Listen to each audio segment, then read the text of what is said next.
नमस्कार, मी ऍडव्होकेट सचिन देशमुख.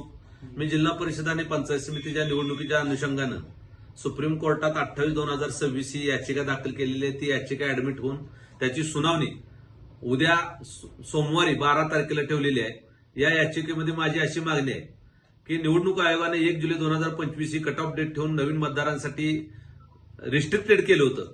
त्या अनुषंगानं माझं असं म्हणणं आहे की 1 जुलै 2025 ते 1 जानेवारी 2026 पर्यंत जे नव मतदार वाढलेले आहेत त्या नवीन मतदारांना घेऊन ही निवडणूक जाहीर करावी. त्याचबरोबर दुसरे असं माझं म्हणणं आहे, राहुल रमेश वाघ मध्ये सुप्रीम कोर्टानं असा आदेश दिलेला होता की एका निवडणुकीच्या निकालाचा प्रभाव दुसऱ्या निवडणुकीच्या निकालावर होता कामा नये. त्यामुळं पहिली निवडणूक झाल्यानंतर जिल्हा परिषद पंचायत समितीची त्याचा निकालाचा प्रभाव राहिलेल्या जिल्हा परिषद पंचायत समितीवर होऊ नये म्हणून या राज्यातल्या सगळ्या निवडणुका एकत्रित व्हाव्या म्हणून मी याचिका दाखल केली होती.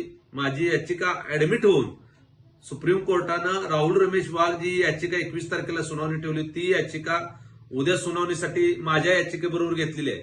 आणि आत्ताच्या नवीन अपडेट प्रमाणे माननीय राज्य निवडणूक आयोगानं सुप्रीम कोर्टात अॅफिडेव्हिट दाखल केलेला आहे की 31 जुलैच्या ऐवजी आम्हाला 10 फेब्रुवारी पर्यंत मुदतवाढ मिळावी.